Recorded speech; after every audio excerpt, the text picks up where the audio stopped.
Eu vi a mão de alguém saindo do piso. Quando investigaram, eles descobriram. Olá a todos. Aproveitem esses momentos de relaxamento enquanto assistem. A casa vai ser um novo começo para nossa família. Martim entrou por trás, abraçou Cláudia e sussurrou no ouvido dela. Tão barata que nem parece verdade. Mas você viu, tirando umas rachaduras pequenas, tá tudo certo. Cláudia assentiu com a cabeça. Não sei por que, senti um arrepio estranho quando passei pela sala. É só o frio da mudança de estação em São Paulo. Martim sorriu e beijou a testa da esposa. Conseguir uma casa de 2 andares nesse bairro por esse valor é um milagre. Mateus levantou o rosto, os olhos negros brilhando de inquietação. Mamãe, tem alguém me olhando. Cláudia piscou. Onde, filho? Mateus apontou direto para o chão de madeira. Aqui embaixo. Tem uma mão saindo. Martim deu risada. Você tá imaginando coisas de novo. Cláudia se aproximou rapidamente, ajoelhou ao lado do filho. Você disse que tem alguém embaixo do chão? Mateus assentiu, o rosto pálido.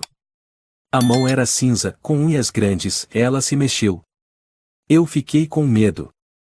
Martim balançou a cabeça, tentando manter o tom calmo. Não tem ninguém embaixo do piso, filho. A casa é de laje, não tem porão. Mas eu vi. Mateus gritou, as lágrimas começando a escorrer. Era uma mão de morto. Cláudia apertou a mão do filho, tentando acalmá-lo. Pode ter sido só um sonho. Você dormiu aqui mais cedo, lembra? Talvez tenha sonhado, Mateus. Mateus não respondeu, escondeu o rosto no ombro da mãe, o corpo tremendo inteiro. No dia seguinte, Cláudia trouxe as últimas caixas do carro para dentro. Tudo já estava em ordem, só faltava pendurar alguns quadros nas paredes. Enquanto organizava, ela percebeu Mateus parado na porta da sala, encarando fixamente um ponto no chão. Os olhos dele não piscavam. Mateus? O que você tá fazendo aí? Ele tá me olhando de novo. Cláudia sentiu um calafrio. Filho, não brinca com isso. Tô falando sério. Eu não tô brincando. Naquela noite, por volta das 2 da manhã, Cláudia acordou com um som de choro baixo vindo da escuridão. Ela se virou, a cama ao lado estava vazia. Mateus não estava ali. Martim, ela sussurrou. O Mateus não tá no quarto.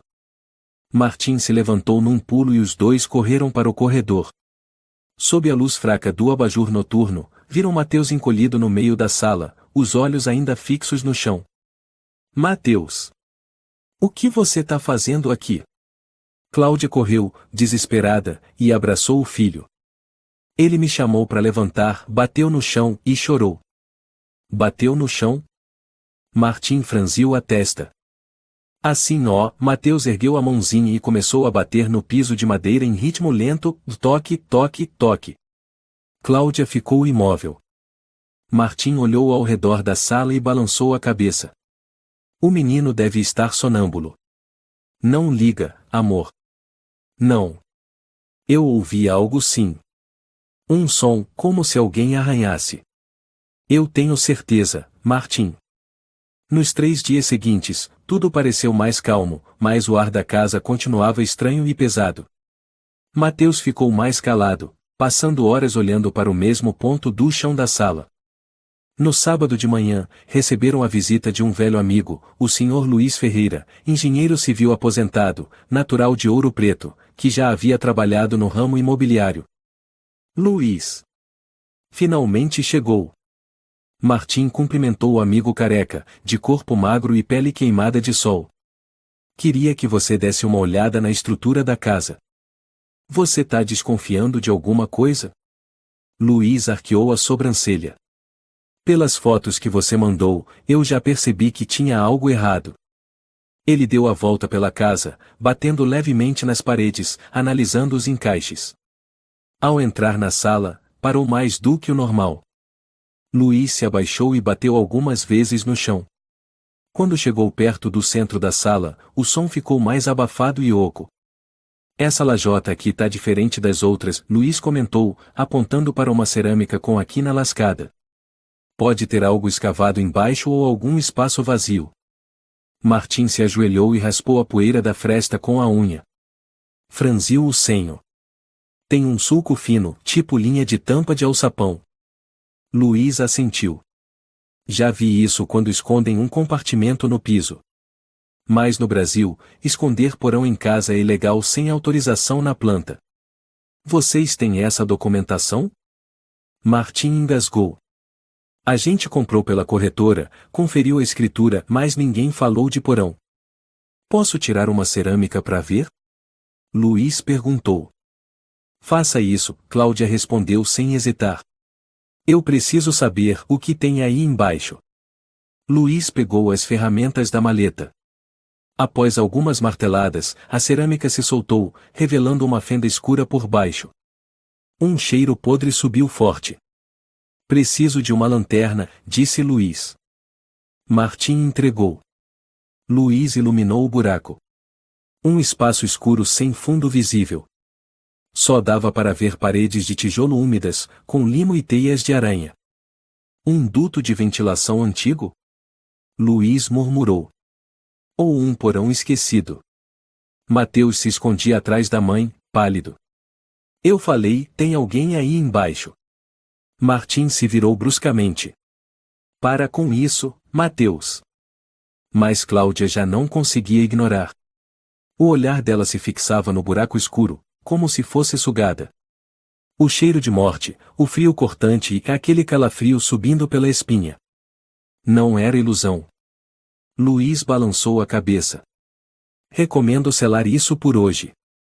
Amanhã a gente pode abrir mais. Tenho a sensação de que não é só um buraco.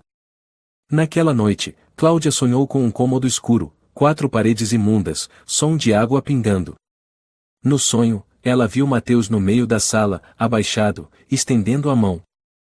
E uma outra mão, negra, pálida, emergia do chão, agarrando a do seu filho. Cláudia gritou. Acordou encharcada de suor frio. Eram 2h47 da manhã.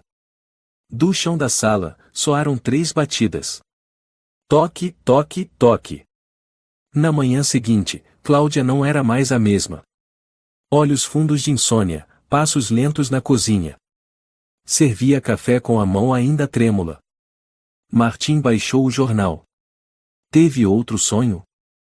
Cláudia não respondeu, apenas assentiu. O mesmo sonho? Martim se aproximou, segurou os ombros dela. Cláudia, você tá se deixando levar. A casa é velha, pode ter cheiro ruim, pode ter fendas. Mas não tem fantasma nenhum embaixo do chão. Cláudia olhou firme nos olhos do marido. E os toques de ontem à noite? O toque, toque, toque? Você ouviu? Ele hesitou. Depois desviou o olhar. Pode ter sido o cano dilatando. Ou o rato batendo nos tubos. Você realmente acredita nisso? Cláudia perguntou, com a voz embargada. O silêncio ficou pesado. Mateus, sentado à mesa com um lápis de cor na mão, não desenhava nada. Apenas olhava fixo para o chão, exatamente onde Luiz havia removido a cerâmica no dia anterior. Luiz Ferreira voltou naquela tarde, trazendo ferramentas especiais e um medidor portátil de vibração sonora. Bateu a porta com o rosto sério. Pesquisei os arquivos antigos da construção do bairro, disse. Essa casa foi erguida sobre uma fundação antiga, em 1974. Era parte de uma chácara grande. Mas o estranho é que não há nenhuma planta registrada da fundação. Martim franziu a testa. Quer dizer o quê? Que podem ter construído por cima de alguma estrutura antiga, sem registrar. Talvez uma câmara subterrânea ou duto de ventilação. Foram todos para a sala. Luiz se ajoelhou e começou a usar o aparelho para bater ao redor da área onde a cerâmica havia sido retirada. Som oco aqui. E se estende uns 1,5 metros para a direita. Vamos abrir mais? Cláudia perguntou. Luiz assentiu. Vou perfurar primeiro. Se for seguro, a gente alarga. O som da furadeira era agudo, parecendo arranhões de metal. Cláudia tapou os ouvidos. Mateus se encolheu junto à mãe, olhos arregalados, sem desviar do chão. De repente, a broca rasgou algo macio, espesso, com um estalo abafado. Luiz parou. Parece ter sido velho ou algum material apodrecido. Ele colocou uma lanterna de cabeça e, junto com Martim, começaram a abrir mais o buraco. O cheiro podre se intensificou, como de um bicho morto há dias. Todos precisaram colocar máscaras. Depois de quase 1 hora, revelaram um espaço pequeno, do tamanho justo para alguém descer. Luiz foi o primeiro a descer. Eu tenho experiência, deixem que eu vá na frente. Se houver gás tóxico, subo imediatamente. Ele começou a descer, iluminado pela lanterna, quando todos ouviram ele gritar lá de baixo. Parem! Martim se assustou. O que foi? Apaguem a luz. Só um instante. Tanto Martim quanto Cláudia obedeceram imediatamente. Na penumbra, ouviram Luiz murmurar: tem alguém, esteve aqui, recentemente, vivo. 1 minuto depois, Luiz levantou o rosto, lívido. Há marcas, pegadas na poeira, bem recentes. Martim e Cláudia se entreolharam. Luiz falou rápido: e ninguém entra aqui há anos e deixa rastros assim, a menos que... A menos que o quê? Martim perguntou. Luiz engoliu seco. A menos que alguém tenha vivido aqui até pouco tempo. Ou ainda esteja por aqui, Cláudia sussurrou, o arrepio voltando com força pela espinha. Naquela noite, Mateus teve febre. Não comeu, não falou, apenas ficou desenhando com giz de cera sem parar. Cláudia virou um dos desenhos do filho e empalideceu. Era um cômodo quadrado, com uma mão saindo do chão, e uma criança chorando ao lado. Mateus, esse aqui é você? Ela perguntou com a voz trêmula. O menino assentiu. E esse é quem? O moço tá com frio, tá com fome. Martim perdeu a paciência, rasgou o desenho e gritou: esse menino tá possuído. Cala a boca. Cláudia berrou. É você que se recusa a encarar a verdade. 3 dias depois, Cláudia não aguentou mais. Ligou para uma amiga da faculdade, Lúcia Nascimento, especialista em psicologia infantil. Lúcia chegou no dia seguinte com uma caixa de jogos, algumas figuras e uma tabela de emoções. Mateus, ela disse gentilmente, você pode me contar sobre o moço que vive embaixo do chão? Mateus hesitou. Mas quando Lúcia tirou as figuras com rostos felizes e tristes, ele apontou direto para o rosto triste. Ele tá triste, muito, ele grita, mas ninguém escuta. Lúcia olhou para Cláudia. Amiga, ele não está inventando. Crianças nessa idade não têm vocabulário nem estrutura mental para mentiras tão complexas. Com certeza ele ouviu ou sentiu algo real lá embaixo. Martim se aproximou. Tá querendo dizer que é fantasma? Não. O que eu tô dizendo, Lúcia abaixou o tom, é que pode ter tido alguém preso lá. E os sons, a umidade, o ambiente, podem ter deixado rastros sensoriais. Crianças são mais sensíveis do que a gente imagina. Cláudia apertou a mão do filho. E se ainda houver alguém lá embaixo? Lúcia suspirou. Você deve chamar a polícia. Luiz Ferreira concordou. Na manhã seguinte, ele voltou com um conhecido da Secretaria de Obras, trazendo mapas antigos da região. Consegui uma planta de 1932, disse. E confirmei, deste terreno tinha um porão pequeno, ligado a um sistema antigo de ventilação subterrânea. Provavelmente foi selado. Mas o quê? Martim insistiu. Luiz apontou o mapa e tem um duto secundário indo na direção sudeste, com quase 3 metros de comprimento. Se alguém ficou preso lá, pode ter sobrevivido um tempo com o ar que passava pelo tubo. Cláudia empalideceu. Temos que cavar. Aquela noite, ninguém dormiu. Mateus teve febre alta, delirava, repetindo, não deixe ele morrer, não, não. Cláudia ficou sentada ao lado dele a noite inteira, sem fechar os olhos. O medo já tinha virado angústia, responsabilidade. Às 4 da manhã, o som. Toque, toque, toque ecoou claramente do chão da sala. Dessa vez, todos ouviram. Na manhã seguinte, Cláudia desceu para a sala com olheiras profundas. Mateus dormia novamente, ainda murmurando em sonho. Martim estava sentado mudo na poltrona, sem forças para negar nada. O som da madrugada tornará inútil qualquer ceticismo. Luiz Ferreira chegou bem cedo, trazendo um scanner eletromagnético portátil e uma lanterna de alta potência. Não veio sozinho. Atrás dele estava um homem forte, por volta dos 30 anos, cabelos pretos, pele queimada de sol, Rafael Moura, técnico em geologia e sobrinho da esposa de Luiz. Chamei o Rafael porque precisamos de alguém com preparo e experiência para ir mais fundo, explicou Luiz. Ele trabalhou com a equipe de resgate no desabamento em Petrópolis, ano passado. Rafael cumprimentou com a cabeça. Vou tentar descer, se houver passagem. Mas se o piso for estável ou houver gás, paramos tudo. Martim segurava uma xícara de café, as mãos tremendo. Eu vou junto. Eu preciso ver com meus próprios olhos. Cláudia não se opôs. Estava abraçada a Mateus, o coração disparado. O que estaria esperando sob o chão da casa deles? Após 3 horas de escavação, abriram uma entrada com meio metro de largura. Por baixo do piso, cimento e ferragens, havia uma escada em espiral de pedra, antiga, coberta de limo, de onde subia um cheiro de mofo e podridão sufocante. Luiz iluminou com a lanterna. A luz não alcançava o fundo. Rafael prendeu um cinto de segurança ao corpo, colocou máscara de carvão ativado e uma lanterna de cabeça. Eu desço primeiro. Se em 5 minutos eu não voltar, puxem a corda. Cláudia assentiu, apertando a mão de Mateus com força. Rafael começou a descer os degraus escorregadios com cuidado. A luz da lanterna oscilava no vazio. 30 degraus, a voz de Rafael ecoou cada vez mais baixa. Sem gás, mas o cheiro de carne podre é muito forte.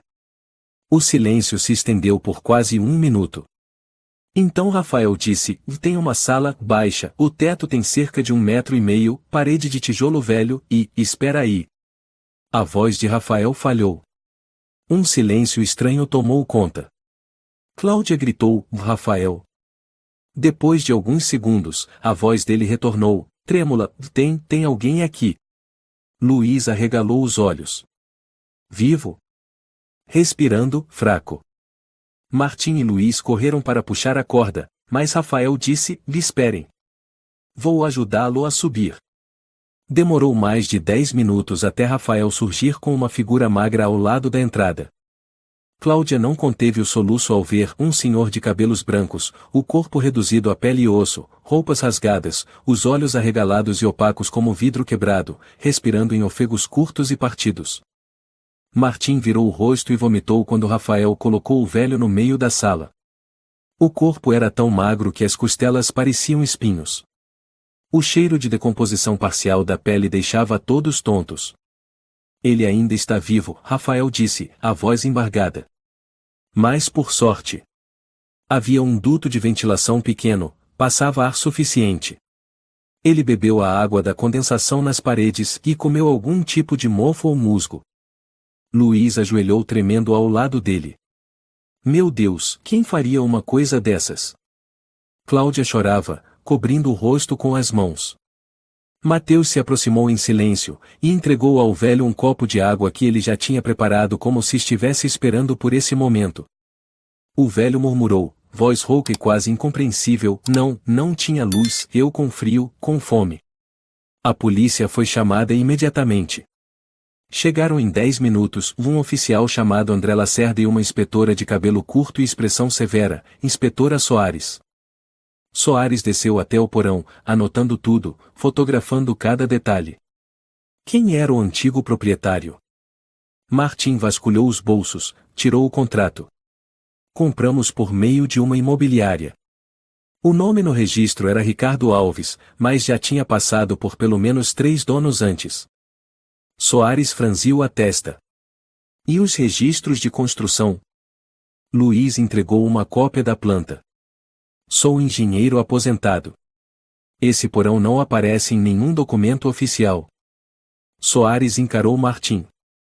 Tem certeza que ninguém da casa sabia disso? Cláudia respondeu, com a voz embargada, se soubéssemos, jamais deixaríamos esse homem ali embaixo. Mateus murmurou baixinho, eu falei desde o começo. Silêncio absoluto tomou conta da sala. A ambulância chegou e levou o senhor, envolto em cobertores térmicos e com máscara de oxigênio. Rafael e Cláudia foram juntos. Ela segurava a mão do velho, com os olhos cheios de lágrimas. Nós vamos descobrir quem fez isso com o senhor, Cláudia sussurrou. Os olhos do velho piscaram suavemente pela primeira vez desde que fora retirado do subsolo. O porão foi isolado com fita da polícia. Soares virou-se para Luiz. Precisamos que o senhor assine como testemunha da descoberta e confirme que não alterou a cena. Luiz assentiu, mas seu olhar permanecia fixo no chão de lajotas quebradas. Tem algo errado aqui, ele murmurou. O quê? Soares perguntou. O velho não poderia ter descido lá sozinho, Luiz disse, agora mais firme. Os degraus são íngremes demais, e o piso de cimento novo encobria completamente a entrada. Isso significa que alguém construiu por cima de propósito para esconder. Soares assentiu lentamente. Eu pensei o mesmo. E se foi intencional, certamente não foi a primeira vez. Naquela noite, Cláudia sentou-se em silêncio ao lado de Mateus. O menino havia adormecido, ainda abraçado ao seu velho porta-retratos. Ela alisou os cabelos do filho, enquanto as lágrimas escorriam. Me perdoa por não ter acreditado em você. No dia seguinte, Martim voltou da delegacia no fim da tarde. Sentou-se à frente de Cláudia e suspirou. Eles não encontraram nenhum registro de desaparecidos que combine com o velho, disse ele. Sem documentos, sem nome, nenhuma digital no sistema. Cláudia apertou os lábios. Então quem é ele? A inspetora Soares disse que ele é um andarilho sem documentos ou alguém fez de tudo para apagá-lo do mundo, Cláudia completou. Você não vê como isso está evidente? Martim permaneceu em silêncio. No dia seguinte, Soares retornou com outro colega, trazendo um scanner de infraestrutura e uma maleta cheia de documentos. Quero ver todos os papéis da compra da casa, ela disse. Cópias, contratos, procurações, quanto mais antigo, melhor. Martim assentiu. Tem os arquivos digitais num pendrive. Mas quase tudo foi intermediado pela corretora. Soares calçou as luvas e retirou uma cópia impressa do contrato. O vendedor mais recente é um tal de Ricardo Alves. Mas o histórico desse sujeito só começa há 1 ano. Sem conta bancária de longa data, sem histórico de imposto. Identidade falsa? Cláudia perguntou. Talvez, respondeu Soares. Estamos investigando. Mas tem algo muito estranho, essa casa foi vendida com pelo menos 4 nomes diferentes nos últimos 3 anos. Cada vez, passava por um intermediário que ficava poucos meses e repassava. Ninguém permaneceu por muito tempo. Para apagar rastros, Luiz interferiu. Usam a rotação imobiliária para limpar o passado do imóvel. Soares assentiu. Não descartamos essa hipótese. E aqui vem o detalhe importante, esta casa já pertenceu a um homem chamado Inácio Santana, um investidor imobiliário bastante conhecido no Sul. Cláudia franziu o senho. Santana? Esse nome me soa familiar. Luiz folheou seu caderno. Lembrei. Inácio foi acusado pela imprensa de expulsar idosos de um conjunto habitacional em Contagem. Teve uma ação coletiva, mas sumiu do noticiário. Exatamente, disse Soares. E segundo os registros, Inácio transferiu esta casa para uma empresa de fachada antes que ela fosse revendida. Como se quisesse desaparecer da cadeia de posse. E os intermediários são apenas laranjas, murmurou Luiz. Soares tirou uma foto antiga, em preto e branco, borrada. Essa imagem foi tirada em frente à casa em 1998. Na época, ela ainda tinha um sótão que foi demolido em 2005. Mas o que me chamou a atenção foi esse homem alto, magro, apoiado em uma muleta. Parece ser Santana. Cláudia olhou atentamente. Atrás do homem, havia uma silhueta sombria na janela do primeiro andar, uma figura idosa, pequena, como se estendesse a mão pedindo ajuda. Será que ele estava preso desde aquela época? Ela murmurou. Soares guardou a foto de volta na pasta. Ainda não podemos concluir. Mas estamos revisando todos os imóveis que já estiveram no nome de Inácio. Há rumores de que ele eliminava discretamente os membros da família para manter a imagem limpa. Martim franziu a testa. Você tá dizendo que matava? Ou aprisionava, ou apagava suas identidades, disse Soares friamente. De qualquer forma, ele tinha dinheiro para isso. Naquela noite, Cláudia não conseguiu dormir. Revirando papéis antigos em uma caixa de arquivo, ela encontrou por acaso um envelope desgastado, sem nome, apenas com uma frase borrada: "Em piso antigo Santana 2004". Dentro havia impressões antigas, documentos de venda de casas restauradas. Alguns com carimbo vermelho da imobiliária Santana. Um deles estava rasgado no canto, mas ainda legível: Rua das Palmeiras, 14 casas com porão cimentado em 2004 após reclamações de odor estranho. Cláudia congelou. Virou a página e no verso havia uma foto do local, um pedreiro tampando uma entrada de porão. À luz da lanterna, via-se algo metálico preso na parede como uma argola de contenção. Cláudia prendeu a respiração. Na manhã seguinte, levou os documentos para Soares. A inspetora examinou cada folha, os olhos atentos, cautelosos. Isso aqui é importantíssimo. Vamos enviar uma equipe forense para verificar essa casa antiga. Se encontrarmos vestígios de confinamento. O que acontece? Cláudia interrompeu. Então teremos uma virada no caso, Soares respondeu.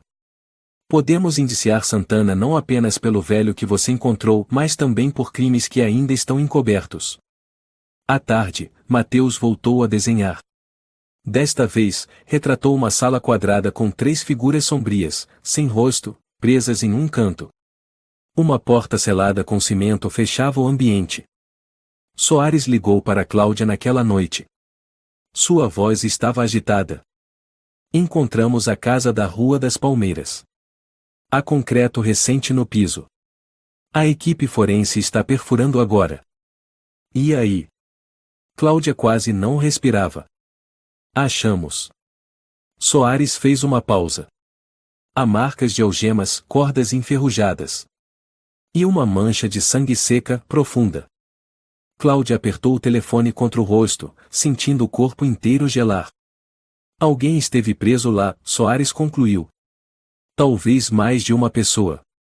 Estamos testando o DNA. Luiz chegou à casa de Cláudia à tarde da noite. Sentou-se em silêncio, as mãos trêmulas ao servir uma taça de vinho. Eu conheci Inácio Santana uma vez, disse ele, com voz pausada. Em 2008, num leilão. Ele era cortês, mas dizia sempre: família é um obstáculo para o sucesso. Meu Deus, Cláudia murmurou. Na época achei que era brincadeira.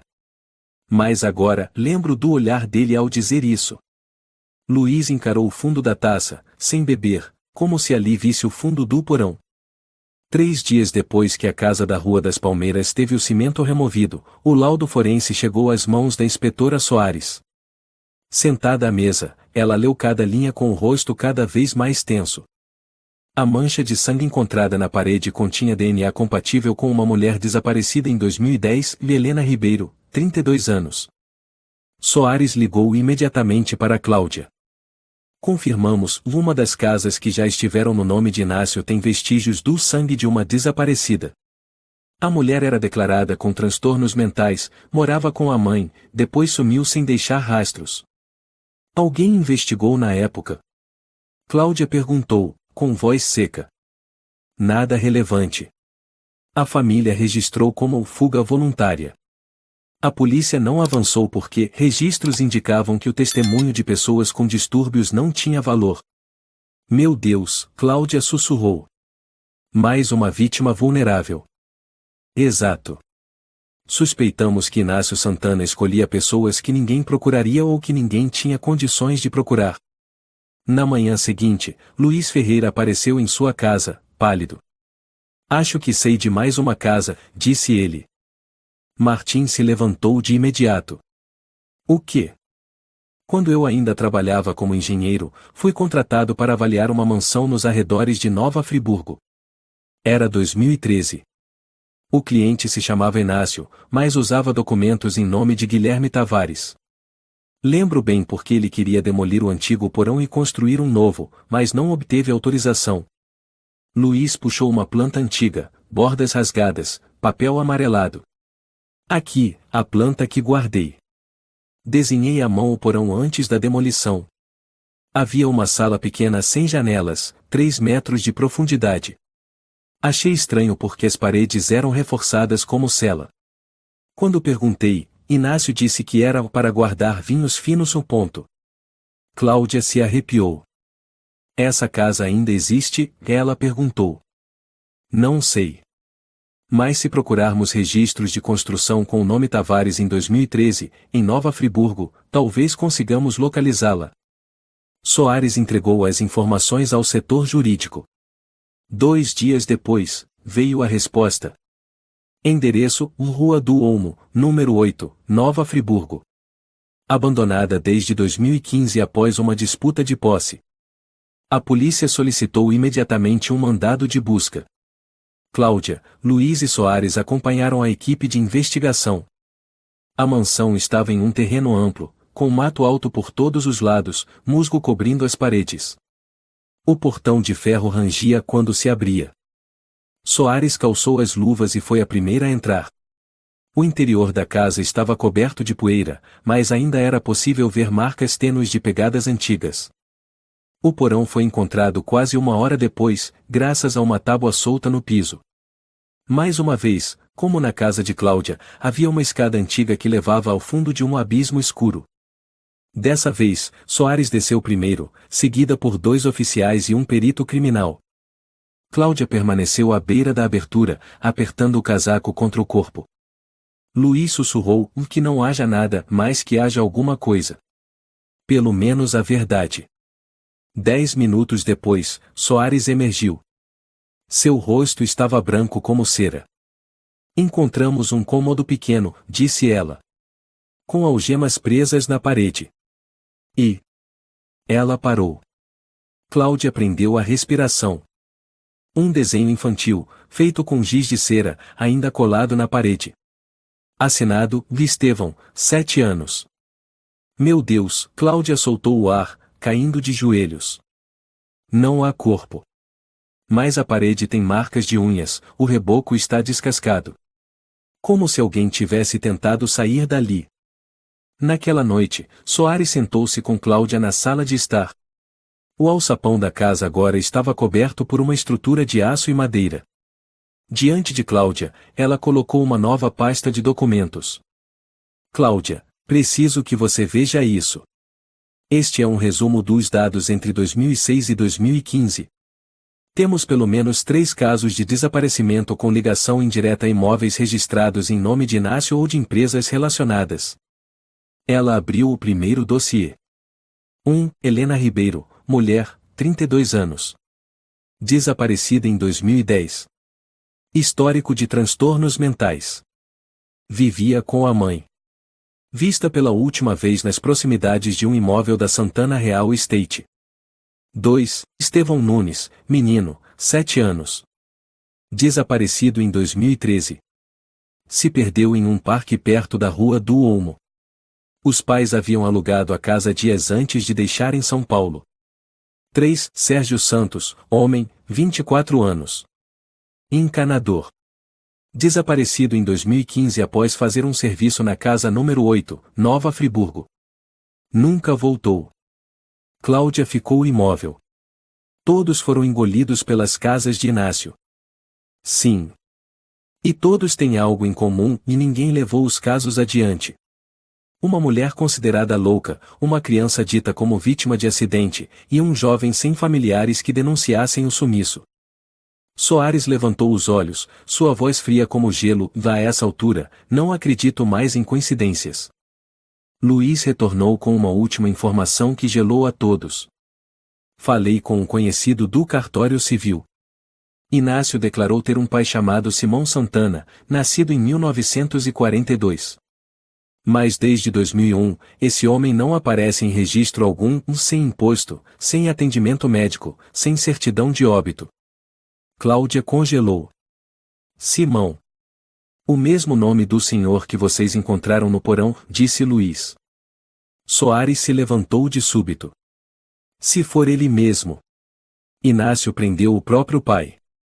3 dias depois, chegou o resultado da comparação de DNA. Soares convocou todos para a delegacia. Ela colocou os documentos diante de Cláudia, Luiz e Martim. Não há mais dúvidas. O homem que vocês encontraram é Simão Santana, pai biológico de Inácio. O silêncio foi absoluto. Ele foi apagado da sociedade por mais de 20 anos, trancado embaixo da terra, dentro da casa pertencente ao próprio filho. Cláudia chorava. Luiz abaixou a cabeça, apertando o boné nas mãos. E o pior, continuou Soares, a voz embargada, é que Inácio registrou o pai como um desaparecido desde 2002, após transferir o imóvel para sua empresa. Ou seja, ele planejou tudo. Cláudia voltou para casa naquela noite sem dizer uma palavra. Foi direto para a sala de estar e ficou encarando a tampa de ferro que selava o alçapão. Naquela noite, Cláudia sonhou com 3 pessoas presas no subsolo. Um senhor magro e idoso. Um homem jovem com a boca amordaçada. E uma garotinha de cabelos longos, encolhida, sem ninguém para ajudá-la. A menina ergueu o rosto, movendo os lábios em silêncio. Seus olhos grandes pareciam implorar. Não me deixem ser esquecida. 2 dias após a confirmação da identidade de Simão Santana, Cláudia recebeu uma ligação de Soares às 8 da manhã. Cláudia, preciso que venha imediatamente. É urgente. A voz de Soares era tensa, inconfundivelmente séria. Cláudia levou Mateus até a casa de Luiz. O menino já estava acostumado a ficar com ele nessas horas. Mateus não protestou, mas antes de ir, sussurrou no ouvido da mãe. A menininha do cabelo comprido ainda não dormiu, mãe. Cláudia congelou. Na delegacia, Soares espalhou uma série de fotos sobre a mesa. Com base no que você nos contou e nos dados dos imóveis ligados a Inácio, revisamos todos os registros de propriedades da Santana Real Estate nos últimos 15 anos. Uma delas fica em Itabira, uma casa simples, de padrão modesto, que chegou a ser alugada. Ela apontou para uma das fotos, uma casinha amarela clara, com um pé de manga cortado no jardim. O registro mostra que em 2012, uma mulher chamada Letícia Tavares, 36 anos, com esquizofrenia leve, foi entregue a um asilo por seu tutor. Mas ela nunca chegou ao local. Cláudia franziu o senho.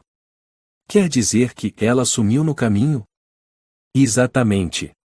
E o tutor que assinou os papéis foi Inácio Santana. Cláudia soltou os braços.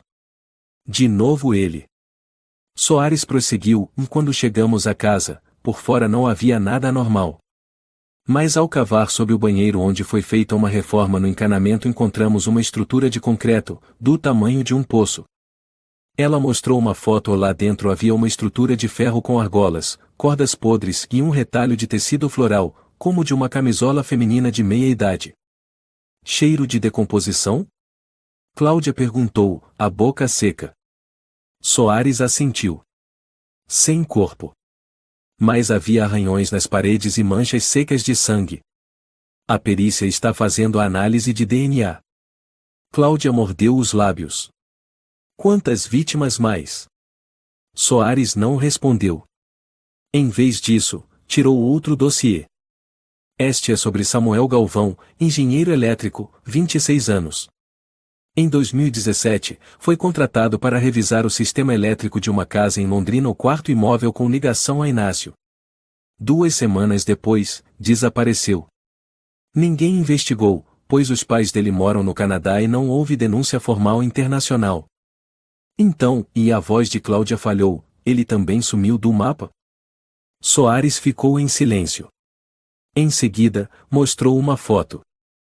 Essa é uma imagem rara de câmera de segurança mostrando Samuel entrando na casa de Inácio. Na época, ele usava o nome falso Miguel Andrade e registrou obras no interior do imóvel. E ele nunca saiu de lá, Cláudia sussurrou. Soares assentiu. A câmera não mostra ele saindo. Obtivemos autorização para revistar a casa. No subsolo técnico, encontramos uma cadeira de madeira quebrada, cordas, sangue e uma foto 3x4 de Samuel com um furo atravessando a testa. Luiz chegou quase ao meio-dia. Trazia uma cópia de jornal antigo da biblioteca local. Encontrei essa reportagem de 2005. Inácio foi investigado por impedir que seu pai Simão tivesse acesso à herança, após a morte da mãe. Mas o caso foi arquivado por falta de provas. Soares arrancou o jornal das mãos dele. Então Inácio já tinha motivos. Ele eliminou o pai para tomar posse de tudo. Luiz assentiu. Não só eliminou, manteve-o como um defeito. Trancado. Escondido. Soares franziu a testa, pensativa. Se cada casa for uma sala de confinamento, ele usou os próprios imóveis como rede de cárcere privado. Cláudia lembrou as palavras de Mateus: e ainda tem alguém embaixo da terra. Naquela noite, Cláudia sentou-se ao lado de Mateus enquanto ele desenhava. Na folha surgiu a imagem de uma menina de cabelo comprido, usando um vestido branco, encolhida num quarto escuro. A luz vinha de uma fresta no alto da parede. A menina segurava um ursinho de pelúcia rasgado, com um dos olhos costurados soltos. Ao lado, em letras pretas tremidas. O nome dela é Alba. Cláudia empalideceu. Mateus, e você sabe o nome da menina? Não sei. Veio na minha cabeça. Ela sussurrou para mim. Cláudia arrancou o desenho e correu direto para a delegacia. Soares e Luiz olharam juntos para o desenho. Luiz exclamou. Eu já ouvi esse nome. Teve um caso de uma menina chamada Alba Menezes, desaparecida enquanto brincava no Parque Ibirapuera, em 2018. A polícia considerou sequestro, mas nunca encontraram o culpado. Soares puxou os dados. Está certo. A menina tinha 9 anos. O caso foi arquivado por falta de pistas. Luiz bateu na mesa. O Parque Ibirapuera fica perto da casa que o Inácio tinha na rua esquerda. E em 2018, ainda estava no nome da empresa dele. Soares se levantou bruscamente. Pega o carro. Vamos até lá agora. A casa ficava numa viela tranquila, o térreo trancado por fora, sem sinal de moradia. Com o mandado em mãos, a polícia arrombou a porta. O interior estava vazio, sem móveis, sem luz, só o cheiro de mofo persistente. Luiz usou um equipamento para detectar cavidades sob o piso. Aqui, ele apontou. Tem espaço oco. Parede de gesso. Pode ser uma câmara escondida. Depois de mais de 10 minutos perfurando a parede, encontraram um pequeno cômodo com apenas 3 metros quadrados. Não havia ninguém lá dentro. Mas no chão, encontraram um urso de pelúcia antigo com um dos olhos costurados exatamente como no desenho de Mateus. Cláudia ficou em choque. Soares sussurrou: ela já esteve aqui, pode ter sobrevivido, mas não sabemos para onde foi levada. Luiz iluminou a parede. Escrita com letra infantil, tremida. Alba esteve aqui. Ninguém veio. Ninguém ouviu. Naquela noite, Cláudia sonhou com a menina. Desta vez, ela não estava mais sentada. Rastejava pelo chão. As mãos sangrando, a boca sem emitir som. Mas os olhos fixos em Cláudia imploravam por ajuda. De repente, a menina virou o rosto. Atrás dela, uma sombra alta, o rosto coberto por uma máscara com um sorriso pintado. Cláudia acordou gritando. Martim a abraçou. Cláudia. Você teve outro pesadelo? Ela se jogou no ombro dele, chorando. Ainda não acabou, ainda tem alguém debaixo da terra, ainda tem. Depois do pesadelo que durou a noite toda, Cláudia estava completamente exausta. Começou a tomar calmantes. No início, apenas meio comprimido à noite, conforme orientação da psicóloga. Mas em apenas 3 dias, a dose dobrou, depois triplicou. Mateus, por sua vez, estava cada vez mais calado. Não brincava, falava pouco. Passava o dia sentado num canto da casa, às vezes balançando o corpo como se cantasse baixinho para alguém invisível. Martim ficou verdadeiramente assustado. Vou tirar vocês daqui, ele disse uma noite, vendo Cláudia caída sobre a mesa, os olhos vidrados. Cláudia não respondeu. Na manhã seguinte, Mateus desenhou mais uma vez. Dessa vez, era o mesmo cômodo escuro. Mas sob o piso, havia uma boca. Não um buraco, uma boca real, com dentes, língua e sangue. Em cima dela, Mateus em miniatura, no centro. E 2 frases escritas com letras tremidas. Eu preciso ficar. Não salve mais ninguém. Martim pegou o desenho, tremendo. Cláudia, tem algo chamando nosso filho. Luiz chegou à tarde, trazendo um detector de campo magnético que conseguiu emprestado de um amigo arqueólogo. Eu sei que isso parece loucura, disse ele, mas quero escanear o piso de novo, ver se tem algum espaço oco que passou despercebido. Ajoelhou-se no chão da sala, ligou o aparelho. Em menos de 3 minutos, o alarme começou, bip, bip, em ritmo crescente, bem ao lado do antigo alçapão, cerca de 2 metros de distância, perto da estante de livros. Aqui, Luiz murmurou. Talvez uma câmara secundária. Martim ligou a lanterna e se ajoelhou. Bateu levemente. O som estava abafado. Cláudia, de longe, com olheiras profundas, murmurou, e de novo. Luiz marcou o local. Esse ponto nunca foi aberto nas escavações anteriores. Pode estar ligado ao porão, ou ser uma câmara separada. Soares foi chamada. Chegou já à noite, acompanhada de uma equipe forense e trabalhadores com brocas especializadas. Vamos abrir, ordenou.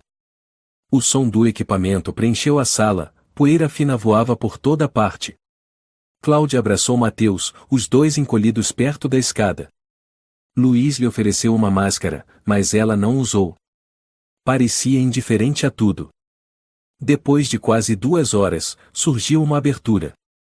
Um cheiro insuportável, pior que todos os anteriores, subiu do buraco. Ninguém conseguiu falar. Soares acendeu a lanterna e iluminou o interior. Não era mais um porão.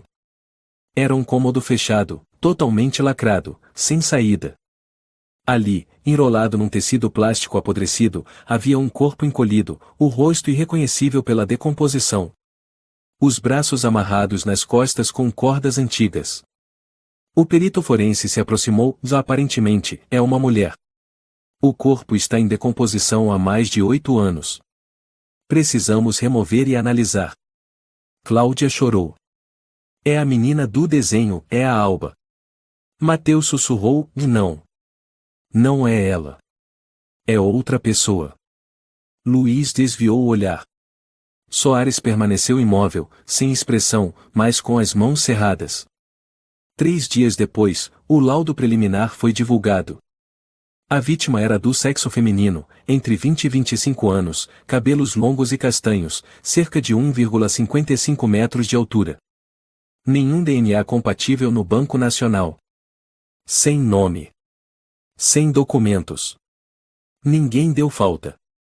Na noite de quinta-feira, Cláudia ouviu batidas suaves, muito suaves, vindas do fundo da casa. Toque, toque, toque. Ela não se levantou. Apenas abraçou o travesseiro com mais força. Soares visitou Cláudia uma última vez, antes de ordenar o fechamento total da casa e a evacuação da família. Você e Mateus precisam sair daqui, disse ela, com olhar cansado. Essa casa virou um cemitério de horrores sem nome.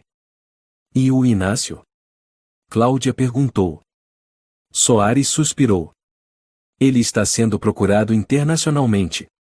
Nome real, falsos, passaporte, tudo já foi incluído no sistema da Interpol. Mas ninguém sabe onde está. Talvez ele soubesse que estávamos chegando. Luiz interrompeu, com a voz rouca, dele não pode se esconder para sempre. As câmaras vão falar por nós. 3 semanas depois, a casa foi oficialmente interditada, com a inscrição em tinta vermelha. Área sob investigação criminal. Ninguém mais morou lá. Ninguém passava em frente sem arrepiar. Ninguém jamais ousou escavar de novo. Simão foi transferido para um centro de reabilitação da memória para idosos em Campinas. Nos primeiros dias, ele não falou nada. Simão apenas olhava pela janela, o olhar vazio. Toda vez que alguém se aproximava, ele se encolhia como um bicho espancado. A diretora médica, doutora Carmen Oliveira, uma senhora de cabelos prateados e fala suave, levou quase 2 semanas para conseguir que ele a olhasse nos olhos sem tremer. Senhor Simão, ela dizia com paciência todos os dias. Aqui não é um porão. Aqui é uma casa. Nada acontecia. Até que, numa manhã, a enfermeira Ana abriu as cortinas, e a luz do sol inundou o quarto. Simão ergueu o rosto, olhou lá fora.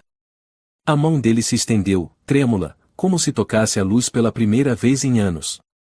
O sol, ele murmurou. A luz. Cláudio visitou pela primeira vez quando ele já estava há quase 3 semanas no centro.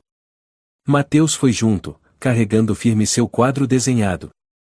Quero dar isso para ele, disse o menino. Simão estava sentado perto da janela, os olhos fechados. Quando ouviu a porta, virou o rosto. O olhar encontrou o de Cláudia, depois repousou em Mateus. Ele não se afastou. Apenas olhou em silêncio. Mateus se aproximou e, com delicadeza, colocou o desenho no colo dele. Eu desenhei o senhor, disse. Aqui é a laranjeira. E esse é o gato. O nome dele é Bruno. Simão olhou para o desenho, a mão trêmula tocando as cores. De repente, ele sorriu levemente, o primeiro sorriso desde que foi resgatado do subsolo. Cláudia apertou a mão do filho. A doutora Carmen, que observava da porta, disse em voz baixa. É a primeira vez que vejo ele sorrir. Você deve continuar trazendo o menino. Desde então, Cláudia e Mateus passaram a visitar Simão toda semana. Levavam bolos, desenhos e pequenos objetos que Mateus fazia com as próprias mãos, uma libélula de papel, um gorro minúsculo de lã. Simão não falava muito, mas ouvia. Quando Mateus contava histórias, os olhos dele brilhavam. Quando o menino sorria, ele sorria junto. Naquela noite, Mateus sussurrou: Mãe, o vovô tá começando a lembrar. A doutora Carmen confirmou. A cada visita do Mateus, a atividade neurológica do seu Simão se intensifica. Ele começou a tocar objetos, reconhecer cores. Especialmente quando o menino fala as palavras pai, mãe, filho. O cérebro dele está reconectando os blocos de memória como madeira seca recebendo água. Numa manhã, enquanto ouvia Mateus falar, Simão de repente abriu a boca. Qual é o seu nome? Cláudia ficou paralisada. Mateus sorriu radiante. É Mateus. O senhor tem que lembrar. Simão assentiu. Mateus. E o senhor? Qual é seu nome? Simão ficou em silêncio por um longo tempo. E então, como se destravasse algo em um nível muito profundo, murmurou. Simão. Simão Santana. A notícia da recuperação milagrosa de Simão se espalhou. Alguns jornais noticiaram, mas grande parte da atenção estava na caçada a Inácio ainda foragido, mesmo com mandado internacional emitido pela Interpol. Cláudia não se importava com os jornais. Só queria que Simão tivesse sua vida de volta. Mas então, numa tarde, quando Soares foi visitá-lo no centro, Simão olhou para ela e disse com clareza. Meu filho. Inácio, ele tocava instrumento. Soares ficou surpresa. O senhor lembra de mais alguma coisa? Ela perguntou suavemente. Simão fechou os olhos. Quando era pequeno, ele sentava no meu colo, tocava gaita. Mas depois, ele dizia que eu era um peso, uma vergonha. Cláudia segurou a mão dele.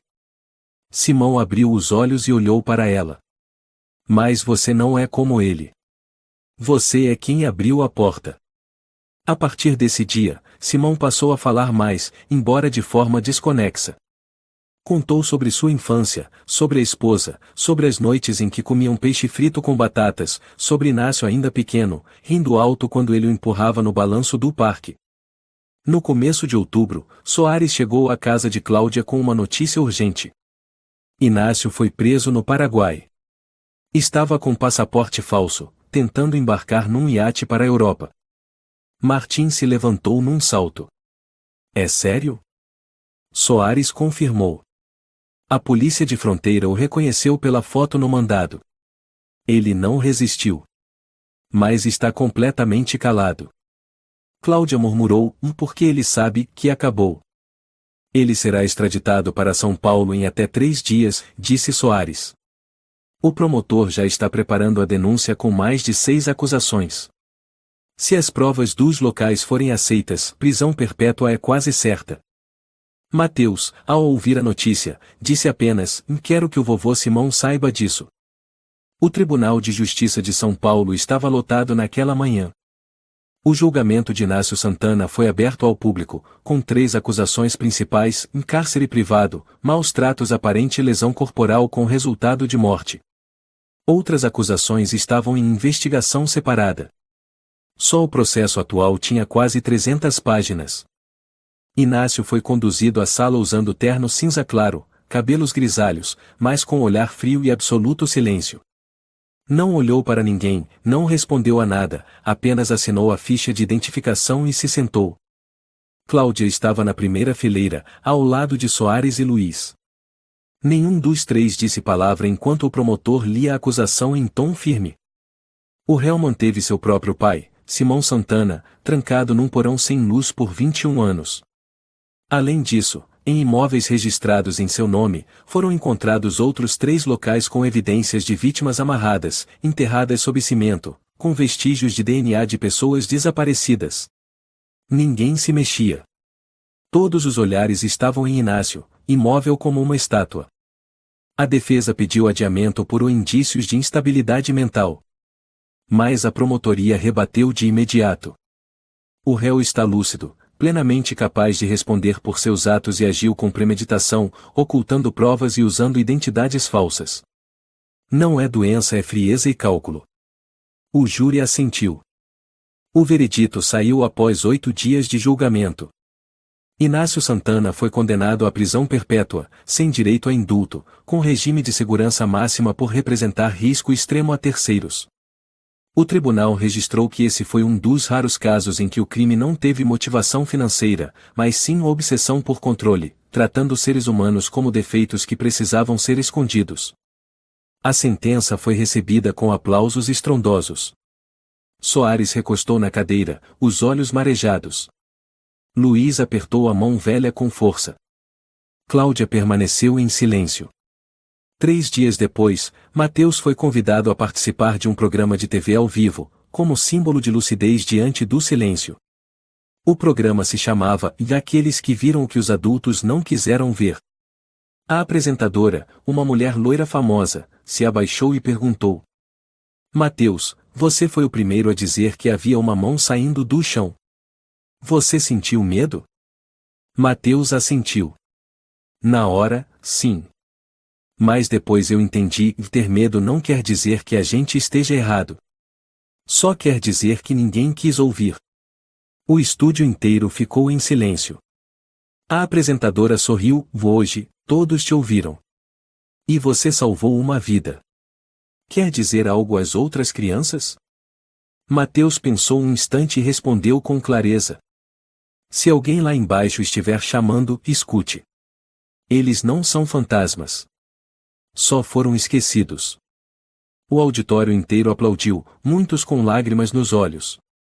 No bairro onde Cláudia e sua família moravam na casa antiga com o porão escuro, o governo decidiu transformar a área em uma sala de leitura comunitária, chamada Espaço Simão.